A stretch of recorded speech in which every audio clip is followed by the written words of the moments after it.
Mesdames et messieurs, bonsoir chez vous et merci de nous suivre sur BF1, la télévision au cœur de nos défis. Notre bonsoir aux auditeurs de la radio Horizon FM, partenaire de cette émission qui la reprend donc sur tout son réseau à travers le Burkina et bienvenue à votre émission débat au cœur du sport. Bientôt, les footballeurs vont reprendre le chemin des pelouses. Quels sont les enjeux de la nouvelle saison? Tel est notre thème du jour. Et pour en parler, nous avons fait, comme on peut le dire, un casting de rêve pour mieux vous expliquer ce qui va se passer les prochains mois sur les différents stades du Burkina Faso. Je m'en vais vous les présenter. À l'extrême droite, c'est M. René Sanou. Il est directeur général de Global Sport Management, une structure qui s'occupe du management des sportifs. M. Sanou, bonsoir. Bonsoir, monsieur.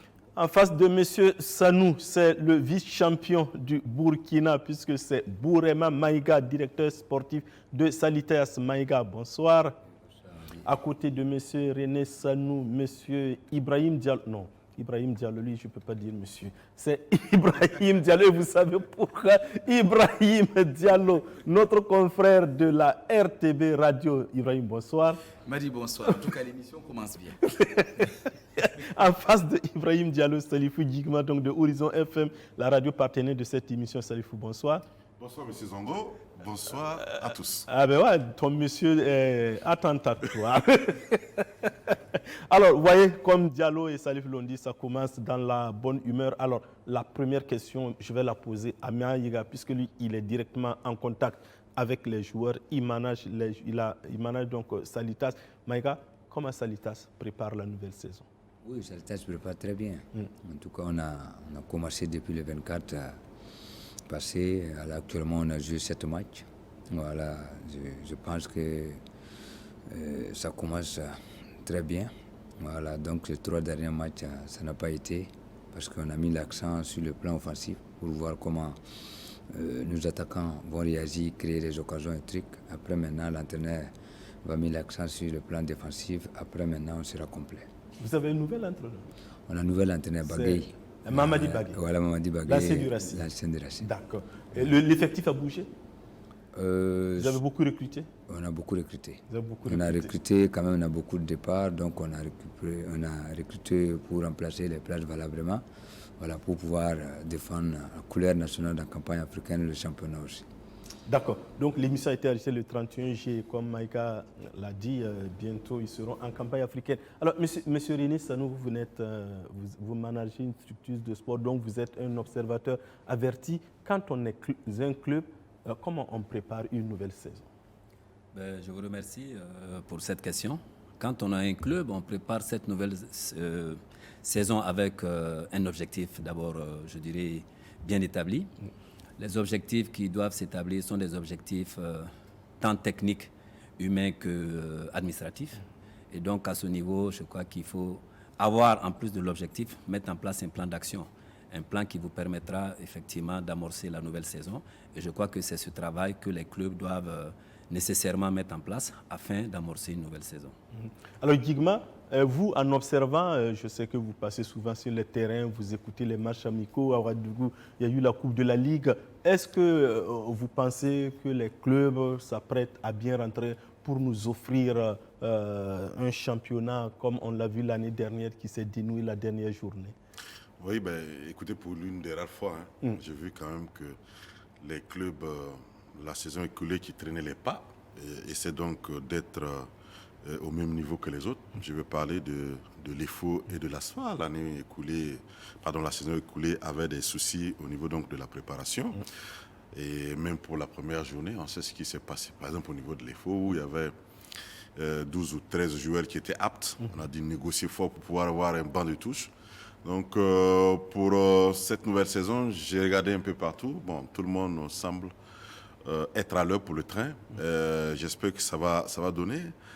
Après, quand vous regardez, mon souci, c'est dans la préparation physique foncière qui se passe où, franchement, j'ai rien contre les différents techniciens, les coachs principaux surtout, mais le travail foncier, quand on écoute certains observateurs, je pense qu'à certains niveaux, il faut revoir parce que le tout n'est pas de cramer les joueurs, il faut le faire avec beaucoup de tact, beaucoup de méthode. Il manque de la mesure. Ah oui, Ah oui. je vous le dis. Les techniciens pourront même confirmer ce que j'ai dit parce que c'est pas minutieusement fait. Or, on sait ce que vaut ce travail. Vous avez une première partie, si on doit couper ce championnat en trois, où il y a beaucoup de soucis pour la première partie des trois. Il y a comme si on cherchait les joueurs pendant la préparation physique.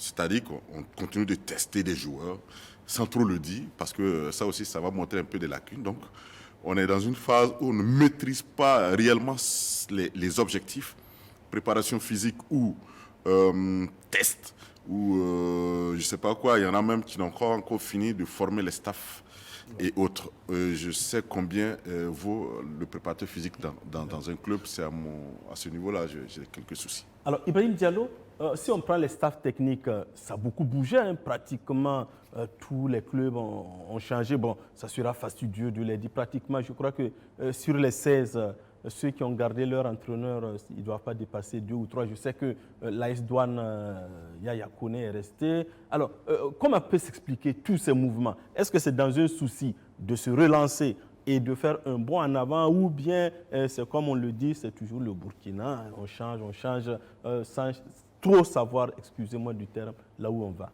Non, je crois que pour une fois, il y a quand même eu des contraintes qui ont obligé les équipes à changer d'entraîneur. Salitas a changé d'entraîneur parce que les objectifs n'ont pas été atteints l'année dernière. Donc il fallait renouveler pour pouvoir repartir d'un autre pied. Il y a des équipes aussi qui ont vu leurs entraîneurs partir en équipe nationale. Kamou Malo est parti, Oscar Barrow est parti. Vous avez vu Sampo qui est parti également, même s'il sera là encore du côté de l'EFO. Ça montre déjà que ils n'ont pas changé juste pour changer. Il y a eu quand même ces contraintes-là. Du côté de l'ASEC, Saboteur a préféré arrêter. Il a été remplacé. Je crois que cette année, quand même, il y a eu moins de limogeage brusque, je dirais. Voilà, il y a eu quand même des ajustements que... Krol aussi a quitté l'USO. Voilà, Krol a quitté aussi l'USO. Donc, il y a eu quand même des ajustements tactiques. Mais ce qui est intéressant, c'est que dans la lancée, beaucoup ont préféré garder les adjoints qu'ils ont promus au premier rang. Ce qui est important parce que ça leur permet, voilà, effectivement, de l'USO aussi, ça leur permet effectivement de garder le travail qui avait été fait l'année passée, qui était bien, et permettre aux joueurs d'avoir un staff en tout cas qui n'a pas trop bougé. Maintenant, c'est au niveau des effectifs que ça pose véritablement problème parce qu'il y en a qui ont commencé très tôt à recruter, qui ont quand même eu cet effectif, qui ont permis aux entraîneurs aussi de mettre leur main dans ce recrutement. Par contre, d'autres, voilà, on vient trouver les joueurs, on continue, comme Salif l'a dit, à tester des joueurs, alors qu'on a peut-être moins de 3 semaines maintenant du début du championnat. On ne peut pas se permettre, effectivement, de recruter des joueurs majeurs à cette période-là, parce qu'effectivement, vous n'aurez pas le même travail physique. Il y en a qui auront fait un travail de peut-être plus de 2-3 semaines, et lui, il va arriver, il va faire 1 semaine, et vous voulez forcément qu'il démarre au même rythme, et vous verrez certainement d'autres encore qui vont avoir des soucis à l'allumage. Oui, alors, Maïga, justement, pour la Coupe de la Ligue, on a vu que Salitas a joué pratiquement avec une équipe réserve. La première partie, en tout cas, sauf les demi-finales où quelques titulaires sont apparus. Alors, à quoi répond cet objectif, cette façon de faire? Bon, l'équipe réserve, là aussi, ils font partie de l'équipe de Noaïo, mais c'est les jeunes aussi qu'on prépare aussi de temps en temps dans le futur, parce qu'on avait 3 matchs dans la semaine par rapport à notre programme. Donc, l'équipe A a joué les 2 matchs, et puis l'équipe B à peu près à jouer le 3e match. Donc on a essayé de l'équilibrer un peu, comme mon frère a dit, pour ne pas trop charger aussi les joueurs par rapport à notre programme. Mais je pense que tout le monde a joué, et puis l'entraîneur qui est venu, il voulait voir tous les éléments, voilà, pour maintenant arrêter quelque chose de bien. Sinon nous, comme ils ont dit, nous on n'a pas fait de tests, nous on ne fait d'ailleurs même pas les tests, nous on prend les meilleurs qu'on pense, et puis maintenant essayer de travailler. Moi je fais venir un préparateur physique, comme chaque année, voilà, pour le travail foncé. Et puis maintenant, après chaque année, les restes, les entraîneurs continuent avec les restes. Salitas a doublé tous les postes, comme on aime le dire dans votre jargon? Oui, on a doublé les postes. Les restes, là, c'est les jeunes qui complètent, les jeunes talentueux qui sont formés du centre qui complètent. Sinon, je pense que l'effectif est complet maintenant. Je pense qu'on peut jouer pour le titre. Alors, M. Sanou, j'aimerais avoir votre avis par rapport à ces dispositions qui permettent aux entraîneurs d'être à la fois en équipe nationale et en club. À l'EFO, Sampo est avec les juniors adjoints et à l'EFO. Je crois qu'il y a Il y a aussi un autre qui est dans le cas. En tout cas, ils sont 1 ou 2 avec la démission de Krol. Est-ce que ça permet aux entraîneurs d'être efficaces? Non, il y a Firmé Sanou qui est à Salitas, à Raïmo, pardon, et en équipe nationale senior. Ça permet aux entraîneurs d'être plus efficaces ou bien ça peut porter préjudice, en tout cas à l'une ou l'autre équipe qu'ils sont amenés à manager? Non, mais moi je crois que ça peut quand même porter préjudice à l'une ou l'autre équipe qu'il manage, parce que on est, comment je le dirais plus facilement, on est à droite, on est ensuite à gauche. Je crois que en fonction par exemple des objectifs que les clubs se sont assignés, il est réellement difficile d'avoir effectivement un responsable technique ou alors un coach qui va être l'autre côté et ensuite être à droite et ensuite être à gauche. Donc pour moi, il est effectivement difficile. Il est réellement bon que pour atteindre les objectifs, que nous soyons effectivement sur une seule plaque. C'est-à-dire que là, nous sommes sur la plaque où je prends une équipe et je le manage correctement, ou alors je prends donc l'équipe nationale afin effectivement d'atteindre les objectifs qui me sont assignés au niveau effectivement de la fédération. Parce que moi, j'estime que en tant que responsable d'un club, moi j'ai des objectifs à défendre, j'ai mon plan d'action, je n'admettrai pas qu'effectivement mon entraîneur soit là et là. À la limite, je crois que ce que j'apprends, ils vont en soutien. Oui. Ils vont en soutien, par exemple, Firmé à Raïmo, Sampo, je crois que... Sampo, lui, il est carrément titulaire à l'EFO. Voilà, il est carrément titulaire à l'EFO. Je crois qu'il y a, mais en plus de Firmé, je crois qu'il y a un autre. Ou alors... En fait, il y avait Krol à l'USO, mais je crois que Krol est parti. Donc, moi, je crois que même quand ils viennent en second plan, il est tout de même difficile d'allier les deux. Parce que, bon, nous ne sommes pas encore à un stade où notre football atteint vraiment ce cap-là où on peut se permettre effectivement ce genre de développement sur le terrain. Il est bon effectivement que l'entraîneur se mette au travail au niveau de son club ou alors qu'il aille de l'autre côté. Et que moi, c'est notre vision. Parce que nous travaillons en fonction de l'environnement sportif qu'on a effectivement dans notre pays et on n'est pas encore atteint. Parce que quand vous prenez le cas je prends le cas du Congo, où j'ai un collaborateur qui vient du Congo, vous avez Florent, par exemple, Ibengue, qui est de Vita et qui, depuis plus de 5 ans, il a l'équipe nationale. Oui. Mais c'est quelqu'un qui a vraiment la tête sur les épaules. Il a su manager depuis un certain temps. Et là, quand même, c'est des cas un peu rares. Et là, au niveau même ça n'a pas toujours marché. Hein, oui, ça n'a pas toujours marché. Donc, moi, je suis totalement... je ne suis pas favorable pour notre football qui est effectivement ça. Sauf quand ils viennent en second plan. Mais même quand ils viennent en second plan, il y a quand même une certaine influence. Salif, votre avis là-dessus? C'est vrai, hein, je suis d'accord avec M. Sanou. C'est une partie de sa réponse.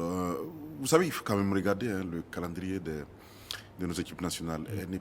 Il n'est pas aussi fourni. Et quand vous avez 5-6 matchs au cours de l'année sportive, et vous dites en tant que fédération qu'on ne doit pas faire 2 salaires, donc il y a une prime finalement qu'on va opter donner aux techniciens à la tête de l'équipe nationale et de l'autre côté le club qui va payer le salaire. Après, ça peut se juguler si le technicien a un staff conséquent, assez costaud, à même de pallier son absence. Et là, il vous faut un très bon adjoint, il vous faut un bon préparateur physique, quelqu'un qui fait le boulot, et vous terminez. On sait aussi ce que valent certains techniciens. Vous prenez l'entraîneur de notre devenu africain, René Hervé Renard, oui. Qui, c'est vrai, c'est lui qu'on va, mais on sait que le travail est fait par son adjoint partout où il est passé. Donc, ça dépend de comment est-ce que vous organisez.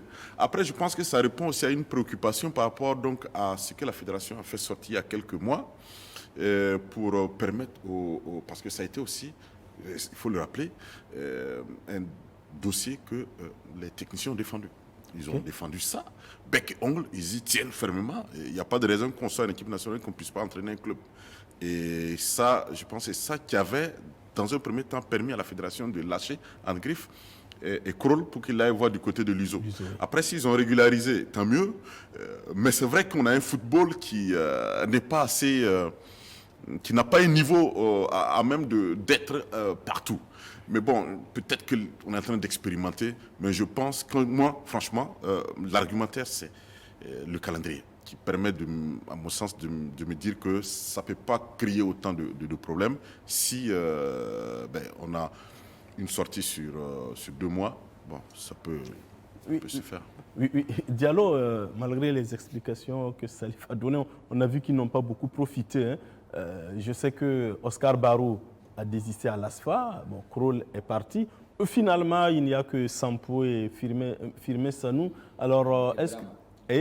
Et Brahma au RCB. Alors, sur 16, est-ce que finalement les entraîneurs se sont dit mieux vaut attraper solidement quelque part que de vouloir attraper 2 et lâcher, avec le risque de faire partie de lâcher les 2? Je crois que Salif a dit quelque chose d'important, c'est avoir la capacité d'avoir un staff qui peut gérer en votre absence. Si vous sentez que vous n'avez pas effectivement ce staff derrière vous, qui en votre absence peut effectivement transmettre ce que vous voulez réellement aux joueurs, effectivement il faut choisir. Parce que là vous aurez des difficultés, parce que l'objectif qui vous a été assigné au club et l'objectif qui vous a été assigné au niveau de la fédération, vous risquez de ne pas pouvoir, puisque vous ne pouvez pas faire chaque fois aller de l'autre côté, revenir ici. Ça va être assez compliqué de vous concentrer effectivement, parce que vous vous dites, mais quand j'ai laissé le travail, est-ce que effectivement celui que j'ai laissé là a pu appliquer comme je le voudrais. Donc ça pose une certaine difficulté. Du côté de l'EFO, je crois qu'il y a Drissa et il y a Sampo.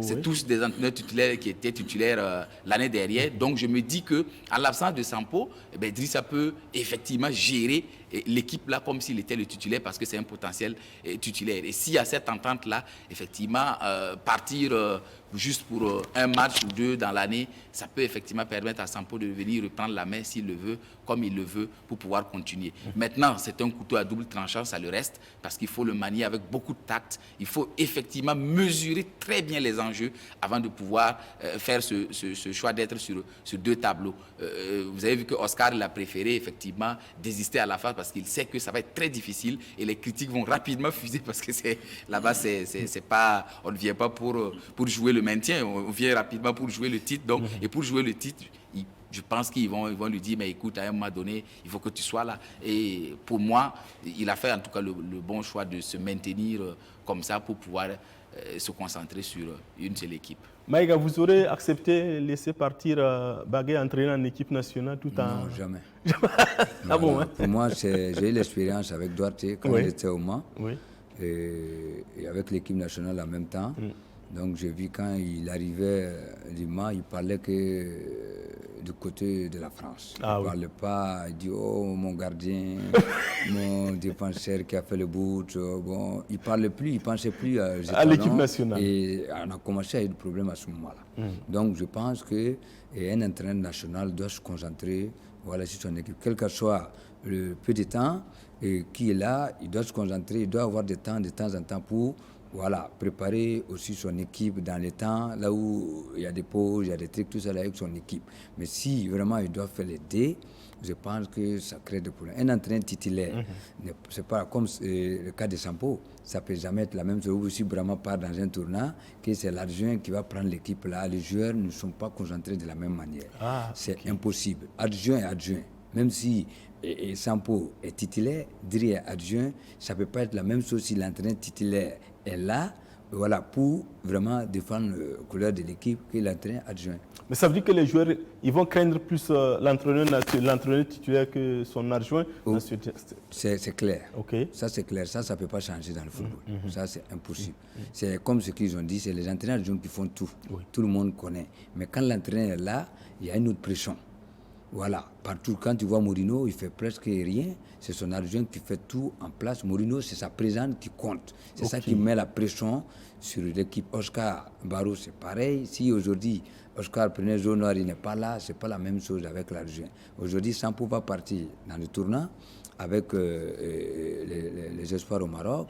Et c'est Dri qui va gérer, mais je peux vous dire que ça ne sera pas de la même manière que quand Sampo sera là. Parce que c'est Sampo qui est nommé comme l'entraîneur titulaire. D'accord. Oui, Salif. Saluer quand même. Je remarque qu'il y a au niveau des techniciens depuis 2 saisons maintenant, il y a... on fait avec les locaux, je veux dire. Et dans le temps, vous remontez 10-15 ans, une équipe comme Salitas, ça va chercher du côté du Mali, de la Côte d'Ivoire. Vous avez vu la vague de techniciens ivoiriens qui déferlait ici. Donc, c'est quand même à saluer parce que Salitas est africain.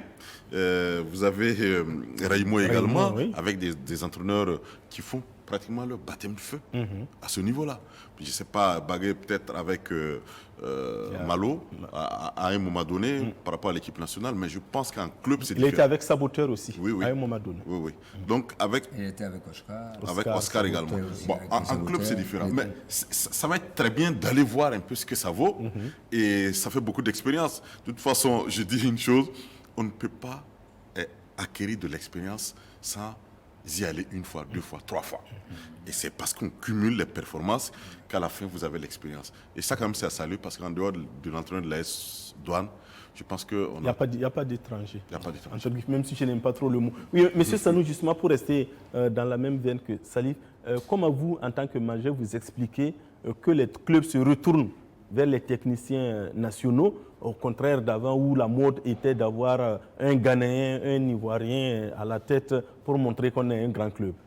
Non, mais je crois que, comme l'a dit Salif, il faut d'abord saluer cet esprit, en tout cas d'appartenance locale. Et ça, c'est déjà une bonne chose, parce qu'il faut faire confiance aussi à l'expertise nationale. Et je crois qu'à ce niveau, il faut reconnaître qu'il y a eu un progrès sensible au niveau, effectivement, de nos techniciens. Okay. Avec d'abord la préparation qui est faite par notre fédération au niveau de tous les clubs, en lançant effectivement les structures de formation au niveau effectivement de l'encadrement technique. Je crois que tout cela a contribué aujourd'hui à amener nos clubs à regarder vers les locaux. Et je crois qu'il revient de ne pas rester à ce stade.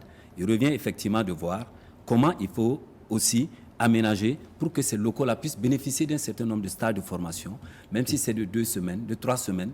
À l'extérieur, c'est un autre vivier qu'ils vont rencontrer là-bas, une autre forme de formation, une autre forme de contact, et je crois que ça fait du bien.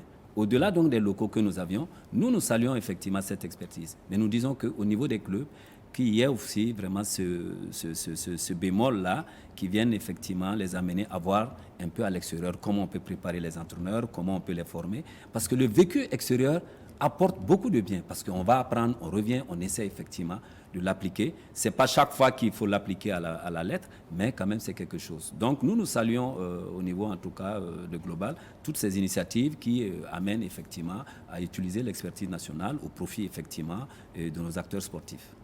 Oui, alors Diallo, on a vu aussi qu'au niveau des structures dirigeantes, les choses ont changé. Bon, c'est vrai, les cadors comme les Maïga, eux, ils ne bougent pas. Bon, Rahim, vers la fin de la saison, il a préféré confier la direction à son épouse pour se mettre en retrait.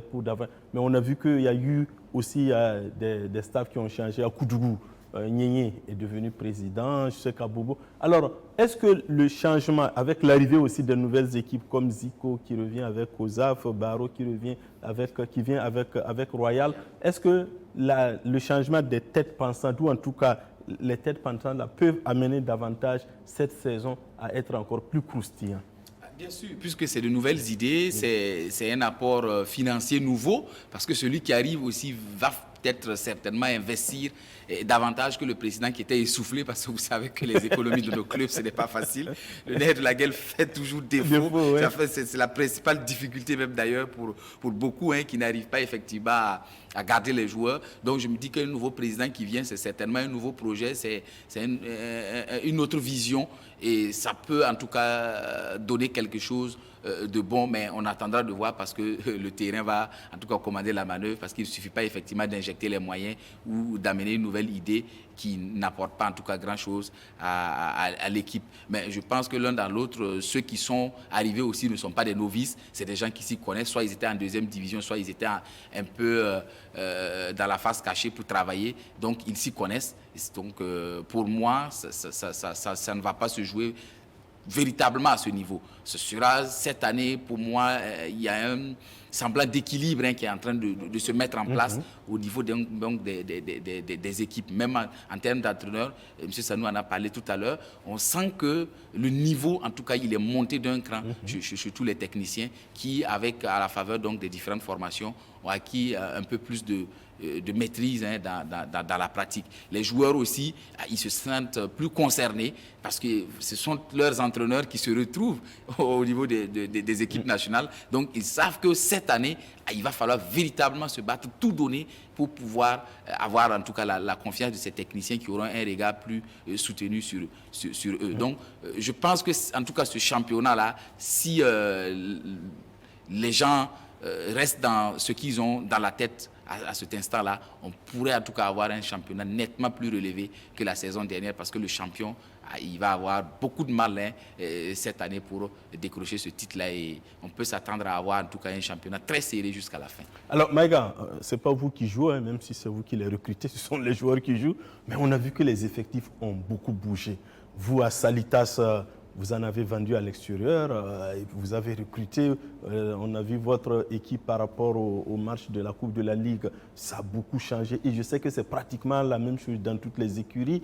Les faux qui étaient au bord, qui a frôlé la mort, entre griffes, je veux dire, ne veut plus revivre la même saison, donc elle s'est préparée davantage, l'ASFA aussi.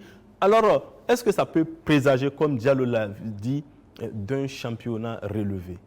Oui, bien sûr. Moi, je pense que c'est par rapport à ce que Salitas a fait l'année passée dans la campagne africaine, qui a fait bouger un peu la ligne, parce qu'avant, les gens ne croyaient pas qu'avec nos éléments, comme mon frère, mon grand frère a dit tout à l'heure, avec les entraîneurs burkinabés, avec les joueurs burkinabés, voilà, j'avais un seul étranger que je suis rentré dans la phase de poule. Je jouais 100%. Les 11 types, c'était quand même le joueur burkinabé et l'entraîneur burkinabé. Donc je pense que les gens ont commencé à bouger partout depuis après la campagne africaine. Je vu Raimo, j'ai causé avec lui-même, il a dit que vraiment Maïga, ça nous a aidé aussi à bouger. Et d'ailleurs, même j'ai écouté son interview, il disait que quand Jonar jouait, et puis Salitas jouait campagne, les enfants ont dit aussi qu'eux aussi veulent jouer ça. Donc ils ont gagné le titre, les trucs pour aller jouer. Donc ils sont allés chercher.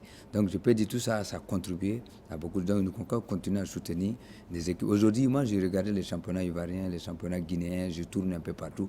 Je pense qu'on a le niveau. On a le niveau, mais un peu plus même, si vraiment on nous donne les moyens pour pouvoir le faire. Je voulais revenir un peu sur ce qu'il a dit sur les entraîneurs. Les entraîneurs, oui. Et il y a une année, j'étais dans votre plateau, j'ai dit que si les entraîneurs ne font pas le recyclage, on va avoir toujours des problèmes. Pour donner les équipes nationales, les trucs, tout ça là. Parce que depuis combien d'années, il y a quel entraîneur qui est parti faire le recyclage? Ça change chaque 2 ans. C'est chaque 2 ans, les méthodes d'entraînement, de système d'entraînement, ça change. Mais nous, on ne donne pas la chance. J'ai juste fait une doléance. Meilleur entraîneur chaque année, on peut avoir une collaboration avec une équipe, voilà, pour les aider à aller faire les résultats. Ce n'est pas de leur faute. Il y a limite. Il y a limite autour de l'équipe nationale, c'est très difficile. Voilà, pour leur donner ces tâches, il faut quand même les aider chaque année. Quand Malo était meilleur entraîneur 2 fois successifs, on pouvait quand même lui donner aller faire une recyclage, une bourse. Non, ça doit être chaque année, collaboration avec une équipe comme Lyon. Ils acceptent la Guinée à faire, le Cameroun l'a fait. Donc c'est quand même facile d'avoir une relation. On a beaucoup de gens qui ont des relations, qui peuvent demander à une équipe meilleur entraîneur, meilleur arbitre, meilleur gardien, qui vont aller faire quand même leur sens et le meilleur joueur. C'est très simple pour aller faire un test quand tu es meilleur joueur de trick, quand tu es meilleur entraîneur. Donc ça va aider le niveau et ça va aussi monter un peu le niveau.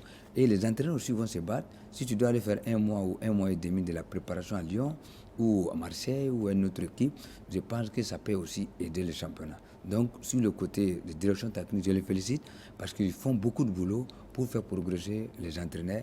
Mais il faut que nos entraîneurs, le meilleur là, vont à l'extérieur, voilà, pour pouvoir faire les recyclages chaque 2 ans. Sinon, ça va être très difficile pour gérer le nouveau méthode. Parce que nos joueurs jouent en étranger aussi, en équipe nationale. À ce moment-là, comment ils vont faire? Quand les joueurs arrivent, ce n'est pas les mêmes méthodes encore, ça change un peu. Donc je pense qu'aujourd'hui, on doit soutenir ça tout ensemble. Oui, Salif, si on regarde pour le prochain championnat, ça se résume à Ouaga et Bobo, excusez, parce qu'il n'y a que la SEC de Koudougou comme entre griffes corps étranger. Banfoura est descendu. Ça peut jouer sur le niveau du championnat, cette bipolarisation? Non, pas du tout. Pas du tout. Pas du tout. Vous avez eu, avant la sortie de Salitas pour la campagne africaine, vous avez eu un bon championnat. Oui. La saison écoulée, on a eu encore mieux. Et on s'attend encore à voir un très bon championnat. Oui. je pense que ça traduit un peu, comme il a dit, hein, un certain nombre de facteurs qui ont poussé un peu les acteurs à relever un peu leur organisation.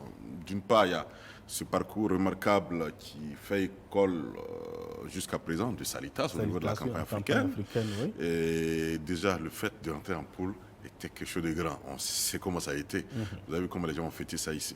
Après, n'oubliez pas que ça l'a encore été plus pour la révélation de Raimo.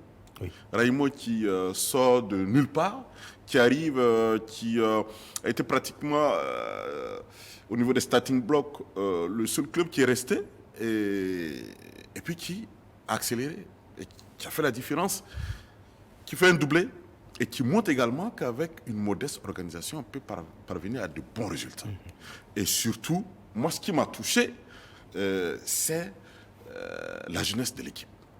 Une équipe avec une moyenne d'âge qui tourne autour de 20-21, c'est énorme. Ça veut dire que les gens s'en sont bien inspirés. Ils se sont dit, ben, nous également, on peut faire pareil.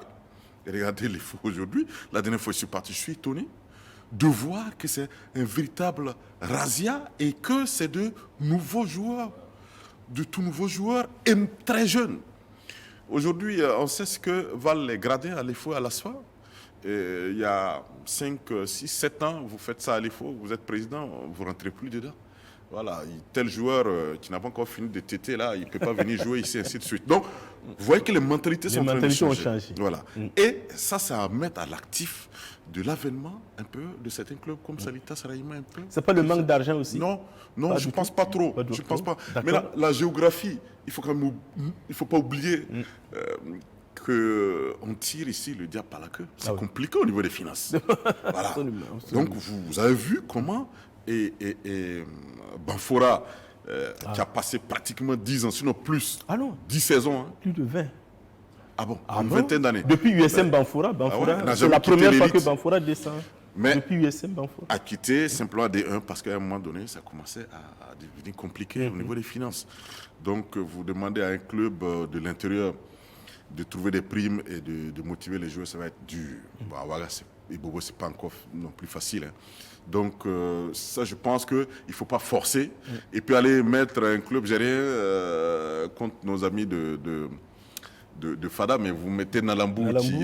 14-0. Bon, voilà, ça va être compliqué ça, parce que vous voulez un championnat de géographiquement national, ça va être dur. Donc, restons là. Si on peut faire avec le niveau qu'on a, je pense que ça va être très intéressant. Monsieur Sanou, est-ce qu'on manage une équipe quand on sait que c'est entre deux villes que, par exemple, en Europe où on voit qu'il y a une équipe dans chaque ville? Est-ce que c'est la même façon de manager? Non, ce n'est pas la même façon de manager. Je crois que quand on prend le management au niveau européen et quand on prend le management ici, d'abord, il faut dire qu'ici, quand on veut parler de management au niveau des clubs, je crois qu'ici, en fait, la passion nous amène effectivement à décider à tout moment, à être toujours dans des... Il n'y a pas d'anticipation. On est toujours présent, il y a tel problème, on essaie de le résoudre. Mais sinon, qu'au niveau de l'Europe, je crois que pour la France, où j'ai quand même quelques infos, je sais qu'au niveau des collectivités, les collectivités sont impliquées dans le sport, dans la question sportive. Il y a vraiment un pan assez important à ce niveau. Je crois que cet impact des collectivités au niveau du sport, ça fait que quand même le sport a pris un coup assez intéressant. Ça fait que quand même vous avez au niveau des populations, mais quand vous allez en province, en France ou ailleurs, mais vous vous rendez compte que les populations sont impliquées. Effectivement, à travers le sport, les populations s'intéressent à ce qui se passe au niveau de leur commune. Mais ici, nous constatons depuis plus d'une dizaine d'années un relâchement, un abandon pratiquement des populations, des collectivités au niveau du sport. Donc, ceci pour dire que le management qui est fait au niveau des clubs de Ouaga et Bobo, en fait, c'est un management qui est fait, en fait, c'est du sur place. C'est pour ça, nous disons qu'il faut que les équipes travaillent à avoir une organisation, je dirais, pertinente, scientifique. Il y a aujourd'hui tous les outils qui permettent aux clubs de s'organiser. Parce qu'aujourd'hui, nous voyons que les clubs, avec toute l'envie que certains dirigeants ont d'amener leur club à des niveaux très élevés, parce que aujourd'hui, avec Salitas, avec Raimo, on a vu que le football, c'est intéressant, il faut que moi aussi je sois à cette image. Je discutais avec un président qui est monté en D1, il dit, mais non, moi j'ai envie aussi d'arriver parmi les 3 premiers parce que j'ai envie d'être comme Salitas, etc., etc. Donc moi, je crois qu'il faut aujourd'hui qu'un management soit introduit au niveau de nos clubs. Cela veut dire quoi? Cela veut dire qu'il faut savoir accompagner, il faut savoir orienter pour faire comprendre tant aux joueurs qu'aux dirigeants que nous devons mettre en place des outils de gestion. Il n'y a pas que le côté technique. Il y a quand même, en plus du côté technique, il y a effectivement cet aspect. Il y a ce qui est en bas, il faut organiser, il faut mettre en place des bonnes directions, etc., etc. Parce que moi, j'ai dit ici sur le plateau que nous avons les formes d'organisation qui sont là. Conseil d'administration, directeur exécutif, etc., comité exécutif. Il y a en fait ce méli-mélo là où il y a des problèmes.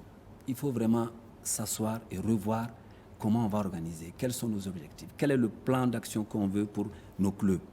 Parce que ça, c'est très important. Il ne faut pas aujourd'hui... Non, le championnat démarre. Il faut voir quel joueur on va avoir. Non, ça là, il faut... Non, c'est pas on n'est pas à Rodwoko. Il faut avoir des méthodes de travail. Parce que réellement, vous allez dans des clubs... Mais vous voulez remettre une correspondance aujourd'hui, vous ne savez pas où vous allez remettre. Il n'y a pas de secrétariat, il n'y a rien. On dit non, bon, viens au terrain de l'entraînement. Non, ce n'est pas des méthodes de travail. On le dit chaque fois. Je crois qu'il faut que ça s'arrête. Mais un club qui a cette méthode de travail-là et qui doit aller en campagne, vous avez vu ce qui s'est passé avec les histoires de passeport et autres. Oui, il y a bien d'autres choses. Il faut que nos 2 clubs qui doivent aller en campagne cette année, ils ont déjà... Salitas a déjà cette expérience. On a vu ce qui s'est passé. Je crois qu'il faut que les gars se préparent. Dès que la saison démarre, il faut commencer. C'est-à-dire, à partir aujourd'hui de la saison qui va commencer, mais la question des passeports, je crois qu'il faut résoudre tout ça.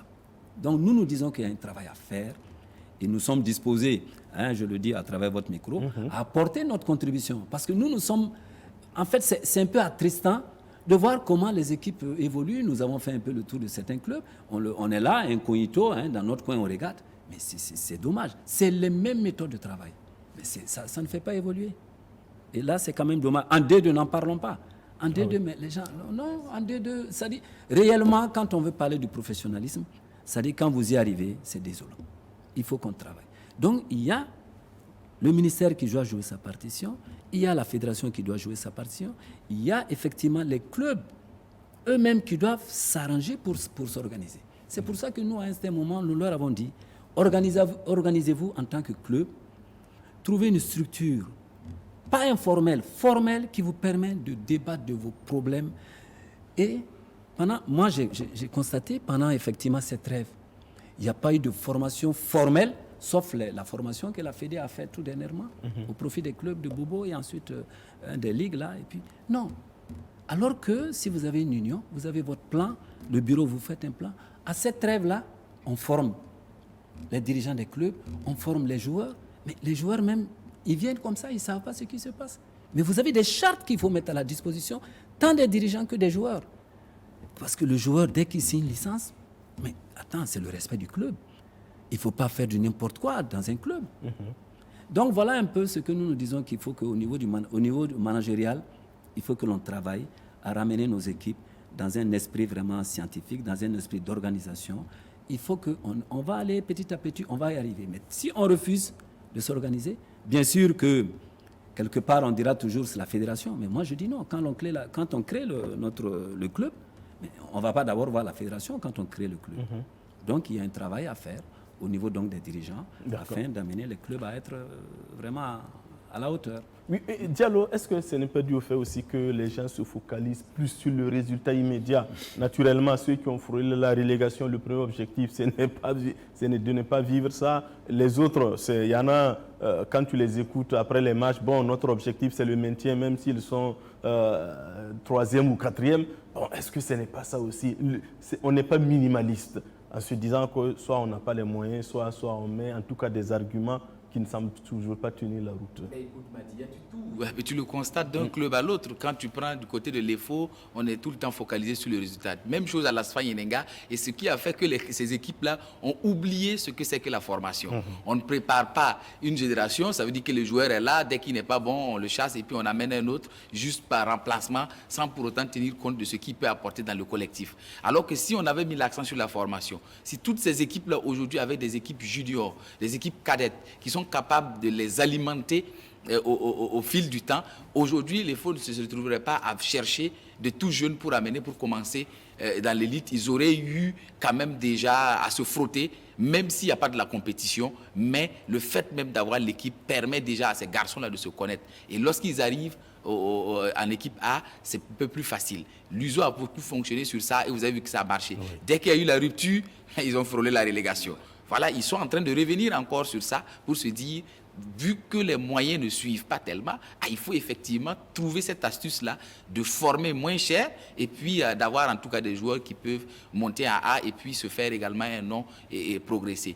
Quant à la culture du résultat, c'est ça. C'est un peu difficile de vouloir tout de suite former des joueurs parce que ce ne sont pas des galactiques. Hein. Donc, quand vous les amenez, il faut forcément les mettre dans un moule et ça ne prend pas forcément vite. Et les supporters aussi, vous les connaissez, hein, ils sont impatients. Au bout de 5 matchs, lorsqu'il n'y a pas de résultat, ben écoutez, c'est la catastrophe. Ils demandent déjà qu'on balaie. La formation, comme il l'a dit, c'est très important au niveau des dirigeants et des joueurs. Parce qu'il y a beaucoup de joueurs qui ne savent pas quels sont leurs droits ni leurs devoirs comme ça. Hein. Ils savent seulement qu'ils doivent aller signer, mais bon, après, il ne sait pas pour lui, bon, je vais signer, je vais jouer et puis je vais partir.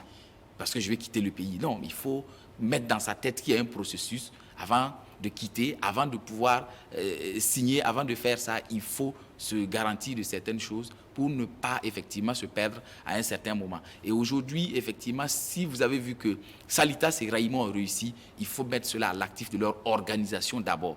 On voit qu'ils ont les moyens, mais c'est parce qu'ils sont organisés. Donc le peu qu'ils ont, ils arrivent à l'injecter là où il faut et à pouvoir rentabiliser. Mais s'il n'y a pas cette organisation, ben écoutez, c'est un château de cartes.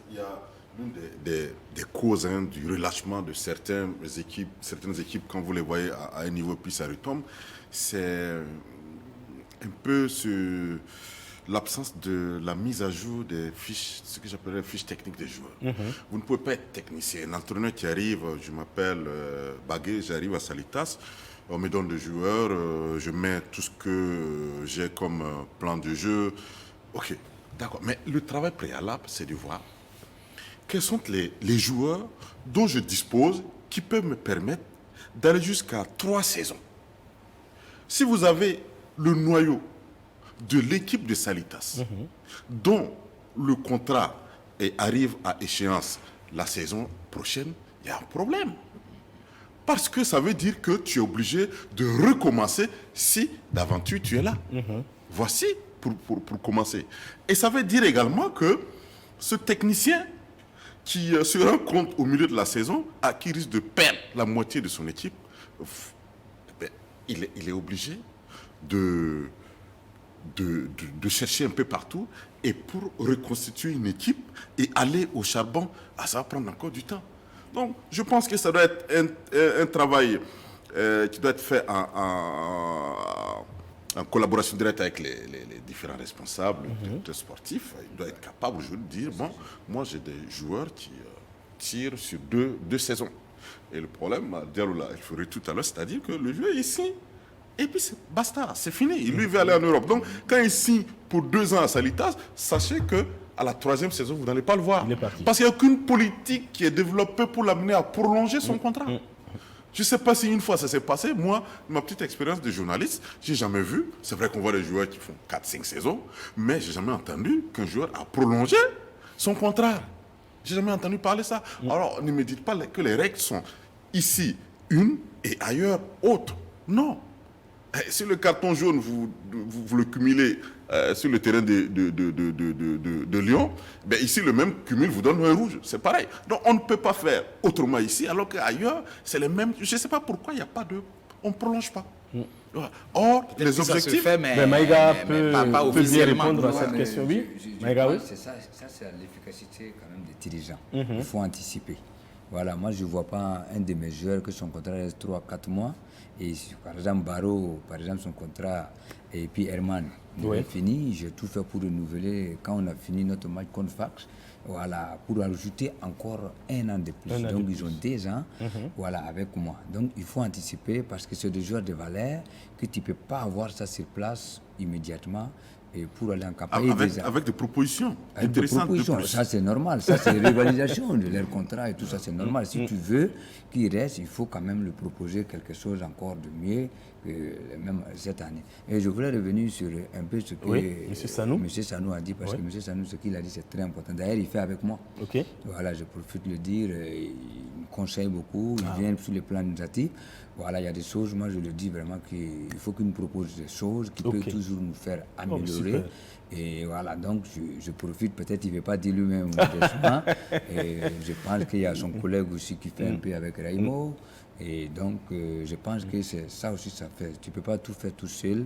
Moi j'ai appris beaucoup de choses en Europe, je donne ça à des jeunes là pour pouvoir aller. Mais sur les plans administratifs, il faut quand même des gens qui ont quand même leur truc pour pouvoir nous aider toujours avec ça. Moi, je dis chaque année, moi, je veux améliorer. Parce que quand il n'améliore pas, l'équipe aussi n'améliore pas. Absolument. Voilà. Qu'est-ce qu'il faut pour encore ajouter cette année pour que ça soit encore ce qu'on a loupé l'année passée sur le plan administratif, que ça soit mieux, que ce soit les vêtements, que ce soit les ballons, et tout compte autour de l'équipe pour que ça puisse aller. Parce que les joueurs, quand ils viennent la nouvelle saison trouver les mêmes tennis, les mêmes ballons, ils ne sont pas motivés. Il faut changement. Voilà, il faut changer des choses. Même quand ils mangeaient dans un petit... Si ils font des résultats, il faut voir comment il faut monter. Voilà, ils ont joué campagne africaine, on a vu les autres, comment ils s'habillaient. Voilà, on a eu un peu d'espérance. J'ai demandé immédiatement le rapport des entraîneurs, le rapport des choses, comme on appelle le secrétaire, voilà, pour pouvoir travailler sur ça, pour cette campagne-là, améliorer encore. Là, je vois le président rapidement pour pouvoir améliorer. Donc, c'est des choses qui peuvent faire bouger aussi la ligne. Et aussi, quand après la saison, il y a un ou deux qui partent, c'est pas mauvais. C'est très bien parce que les autres, ça les encourage aussi d'être là, se battre pour pouvoir partir aussi, parce que c'est leur premier objectif. Ok. Alors, M. Sanou, on est presque en fin d'émission, mais on ne peut pas partir sans parler des supporters. Alors, dans le bilan, la Ligue professionnelle a parlé de 100 000 entrées environ. Bon, je ne dirais pas que moi, je ne vais pas apprécier parce que ce n'est pas trop. Alors, mais selon vous, comment faire pour amener réellement les supporters au stade? Parce que je crois que le championnat, c'est environ 150 matchs avec 100 000. La moyenne ne vaut même pas 1000 par match, ce qui me semble quand même très faible. Comment faire justement pour ramener, quand on sait qu'à travers les développements que vous avez donnés, le niveau du championnat est quand même appréciable? Je crois que c'est un travail que chaque club d'abord doit en tout cas avoir à son niveau, parce que les clubs, les supporters sont effectivement en fait à l'image des clubs, ils viennent des clubs différents. Je crois qu'il revient donc au club de travailler effectivement à mettre en place ce que moi j'appelle une commission de supporters, dirigée par vraiment, je dirais entre griffes, un activiste, en tout cas quelqu'un qui a la passion du football.